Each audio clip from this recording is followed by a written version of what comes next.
Alhamdulillah pemirsa, selamat ketemu lagi ya di wisata. Segala puji buat Allah Subhanahu wa taala yang telah memanjangkan umur kita dan mempertemukan kita kembali.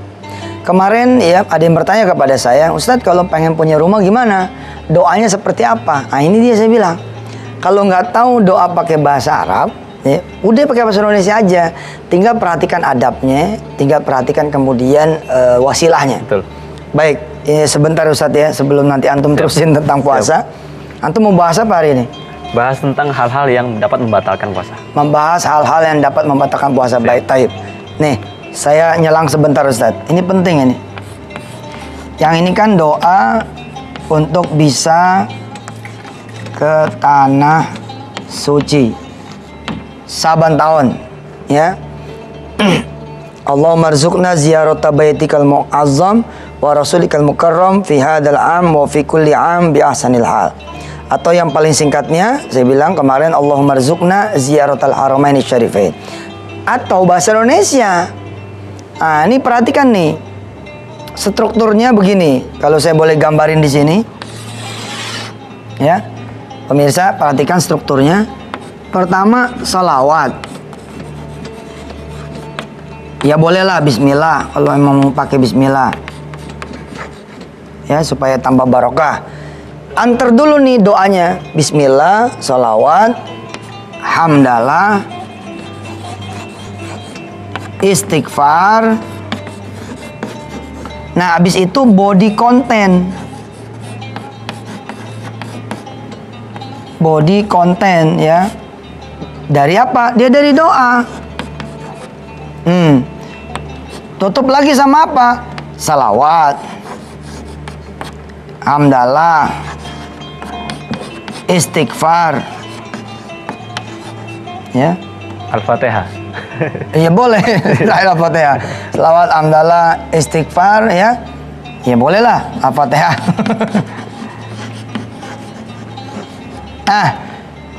Ya, kalau perlu lah tambah sedekah gitu.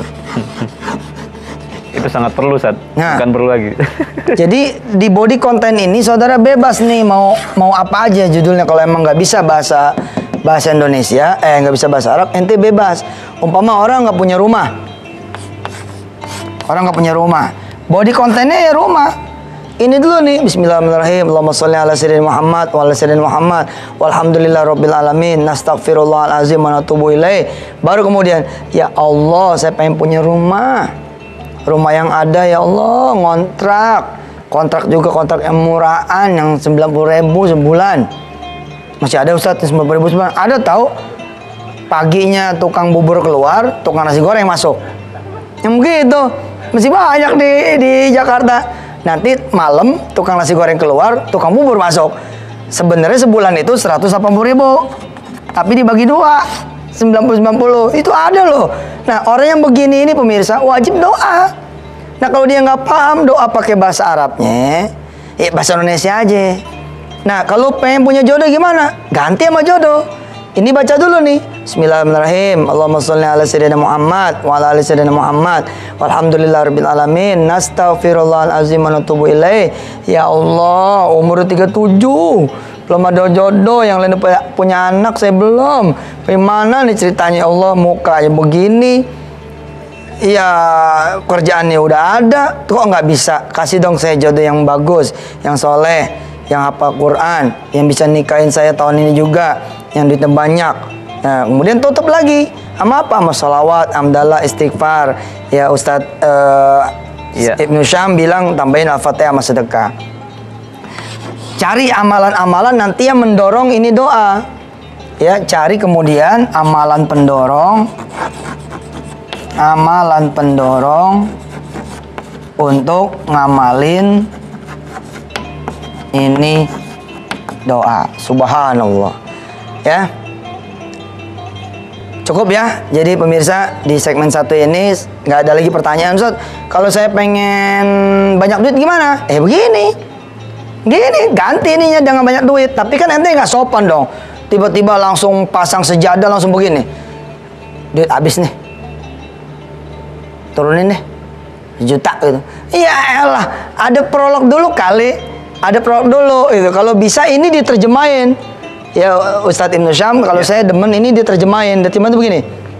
Hamdalahnya tuh begini.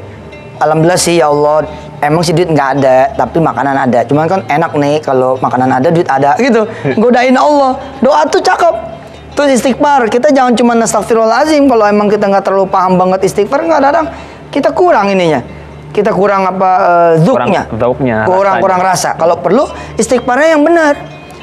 Maafin deh ya Allah, ada duit, pakai lupa lagi tuh kuncinya hilang, nggak dikunci tuh lemari, akhirnya hilang tuh duit. Gitu istighfar sama Allah.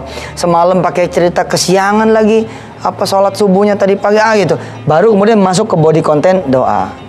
Baik, segmen 2 dan segmen 3 ini gilirannya Ustadz Selamat. Ustadz Selamat nanti antum jelasin 10 apa namanya hal-hal yang membatalkan yang membatalkan puasa. Ustadz Ahmad Ibnu Syam, siap. Saya titip segmen 2 segmen 3 ya. Siap. Aneh pamit dulu. Siap. Ya. Assalamualaikum. Assalamualaikum. Ya pemirsa, kita lanjutkan kajian kita yang sudah terpotong pada hari kemarin. Pada pagi hari ini kita akan membahas tentang hal-hal yang dapat membatalkan puasa. Ya, kita tulis ya biar lebih enak. Dalam kitab yang dikarang oleh Al-Imam Abi Syuja ini, Al-Imam Abi Syuja menulis ada 10 hal. 10 hal yang dapat membatalkan puasa, ya. Asyaratu asya katanya. Walladzi yuftiru bihi as-shaimu asyaratu asya. Ya. Walladzi yuftiru bihi as-shaimu asyaratu asya. Hal-hal yang dapat membatalkan orang yang berpuasa itu ada 10 hal. Ada 10 hal ya. Ada 10 macam. Yang pertama adalah ma wasala amdan ilal jawfi war ra's. Ya. Yang pertama adalah hal-hal yang nyampe secara sengaja kepada perut kita dan kepada kepala kita. Bagaimana itu? Nanti kita bahas kepada segmen berikutnya. Ya, alhamdulillah pemirsa, kita kembali lagi di Wistirahat. Pada pagi hari ini kita masih membahas hal-hal apa saja yang dapat membatalkan puasa. Kita sebagai seorang muslim yang taat senantiasa seharusnya berniat sepenuh hati untuk dapat menghindari hal-hal ini, sehingga mudah-mudahan puasa kita dapat diterima oleh Allah Subhanahu wa taala. Amin ya. Yang pertama sudah kita bahas pada segmen tadi ya. Yang pertama yaitu ma wasala amdan ilal jawfi waras ya. Apa itu? Seperti misalkan makanan, minuman yang masuk ke perut ataupun masuk ke kepala lewat telinga, lewat hidung, itu dapat membatalkan puasa. Kayaknya enaknya kita tulis aja semua ya pemirsa ya. 10-10-nya kita tulis, baru nanti kita bahas satu persatu. Yang kedua yang ditulis oleh Al-Imam Abu Syuja adalah al-huknah fi ahadis sabilain. Ya. Yang ketiga al-qai' amdan. Yang keempat al-wat'u amdan fil faraj.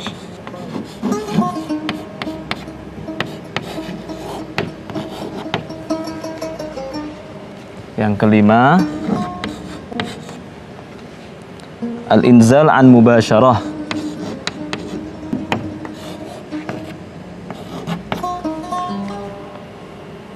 Yang keenam al-haid.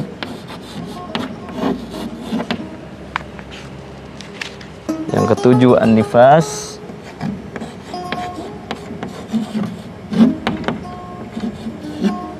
Wah, nggak muat kayaknya. Sini ya. Yang kedelapan adalah al-junun. Yang kesembilan ar-riddah.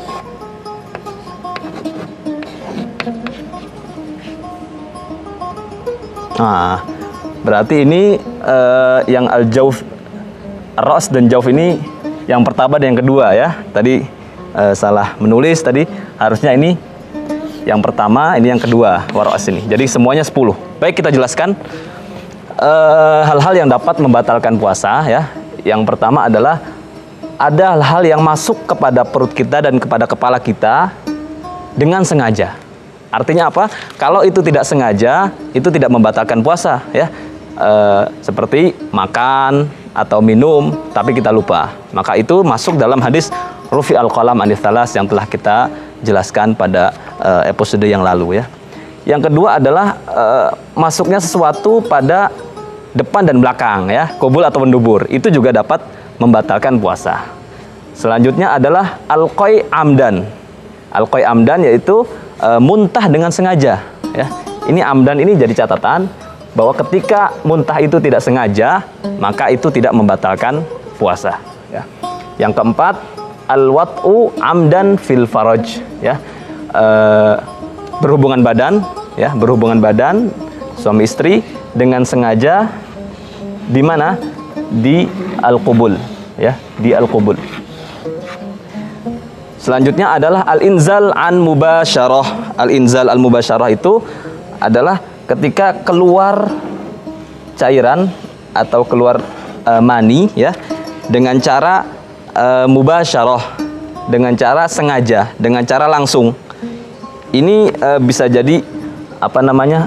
Pengecualiannya adalah ketika dia keluar mani tapi bukan sengaja atau bukan langsung. Contohnya adalah bagaimana? Dengan berpikir misalkan, ataupun dengan menghayal ya. Kalau menghayal ataupun melihat sesuatu lalu keluar, itu tidak membatalkan puasa ya. Selanjutnya al-haid ya. Ketika perempuan datang bulan, itu juga membatalkan puasa. Sehingga ketika orang perempuan yang datang bulan tidak diwajibkan untuk berpuasa. Selanjutnya adalah an-nifas ya. An-nifas adalah darah yang keluar setelah melahirkan. Bagi ibu-ibu nih ya, ibu-ibu yang melahirkan itu, maka ketika keluar darah setelah melahirkan itu namanya nifas. Nifas dapat membatalkan puasa, yuftiru bihi as-shaim ya. Selanjutnya adalah al-junun. Al-junun itu artinya gila atau hilang akal ya. Orang yang hilang akal ataupun gila itu dapat membatalkan puasanya ya.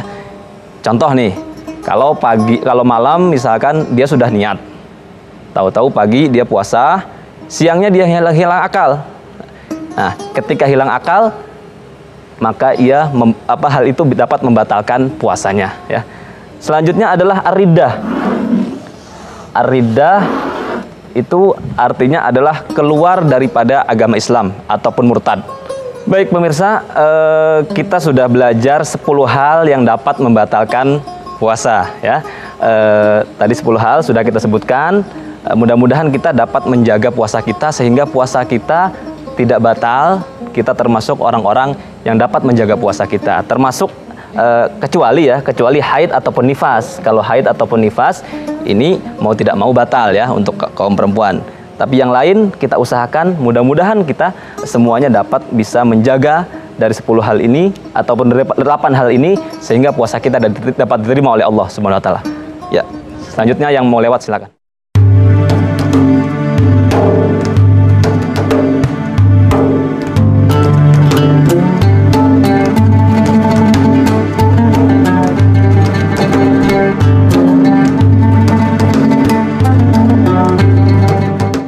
Baik pemirsa, kembali bersama saya di Wistahat. Kita masih membahas kitab Matan Al-Ghayah wa Taqrib yang dikarang oleh imam yang sangat agung dalam madhab Syafi'i, yaitu Imam Abu Syuja ya. Seperti yang sudah kita jelaskan di awal, bahwa Imam Abu Syuja ini mempunyai keberkahan yang luar biasa. Pada segmen yang tadi kita sudah membahas 10 hal yang dapat membatalkan puasa ya. Selanjutnya kita akan membahas 3 hal yang disunahkan ketika orang berpuasa. Apa itu? Mari kita lihat. yustahabbu fis shaumi thalathatu asya, kata Imam Abu Syuja. Disunahkan bagi orang yang berpuasa itu 3 hal. Apa itu? Yang pertama adalah ta'jilul fitr. Nah, yang pertama adalah mensegerakan berbuka puasa, ya. Bagi kita yang berpuasa, kalau sudah azan berkumandang, maka disunahkan untuk mensegerakan berbuka puasa. Ini adalah bagian daripada atau tanda-tanda dari rahmatnya Islam bagi kita.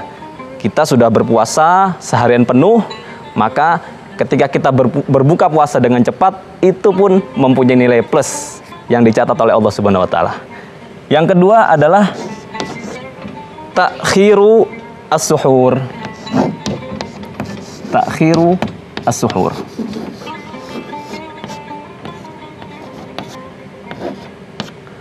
Melambatkan bersahur, ya pemirsa.